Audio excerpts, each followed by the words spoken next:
કાઠિયાવાડી ચા દાદા પીવે એમ તો આપણે ન પીએ કે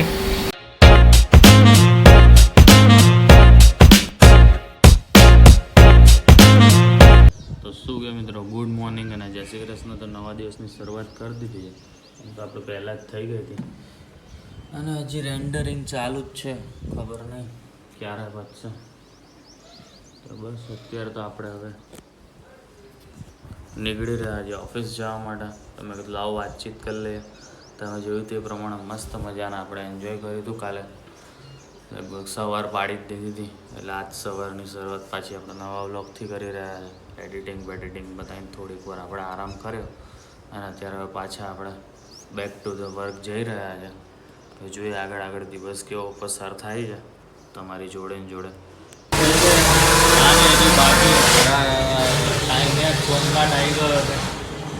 અને હજી તો રેન્ડરિંગ એ બાકી ખબર નહીં. અને મારી જોડે ફૂલ વેચા થઈ ગયા. 3 દિવસે એક વ્લોગ તો બચાડો આવી રીતે રેન્ડરિંગમાં ફસાઈને પછી આપણે નાનકડો વ્લોગ બનાવવો પડે છે. કાર્તિક બહુ ઊંડા વિચારમાં એને હેરાન ના કરવો આપણે. તો વિચારો હે એમ કેમ થાય નથી ખબર પડતી. તો તકલીફ છે ભાઈ, મને લેપટોપમાં મજબૂર કરશે હવે થોડોક ટાઈમમાં. તો બપોર પડી ગઈ, કાર્તિકભાઈ આવી ગયા. ચા પાણીનો આપણે ઇંતજામ હમણાં કરી રહ્યા એવું કીધું છે. અને હજી તો કાલે થોડોક સ્ટોક કર્યો પાર્સલ, ત્યાં કાર્તિકભાઈ બીજો બધો સ્ટોક કરી નાખ્યો છે. અહીંયા ત્યાં તો ખાનું કેટલું કર્યું જોવા દો. અરે થોડુંક જ છે. ઓહો ખબર આમ નહીં દેખાય તમને. હમણાં ખાનું ખોલીને બતાવો.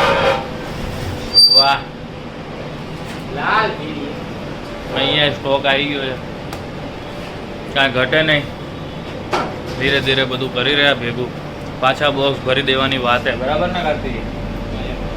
કેટલાક બોક્સ ભરવાય પાછા? અહીં બોક્સ ભર के रख देंगे, बराबर?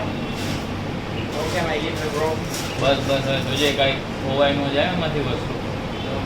વળી આપણે ધંધે લાગી જાવ તો વાંધો નહીં. ચા પાણીનું કાંઈક કરો બીજું. કાઠિયાવાડી ચા દાદા પીવે એમ તો આપણે ન પીએ કે એ આ બધા પી શકે. પેલા તો આ દાદા પીવે એમ ચા પી શક ને? હે મારે શીખવી તું શીખવાડ ને. મને આમ થાય આમ. અલે કાર્તિક ચા ઠરે ક્યારનો ચા કરસ તે. ઓ એ વાતાવરણ થઈ રહ્યું છે જોરદાર. અઠવાડિયામાં વરસાદ પડશે એવું લાગી રહ્યું. શું કેવું છે? એટલે પડી જાય અઠવાડિયામાં.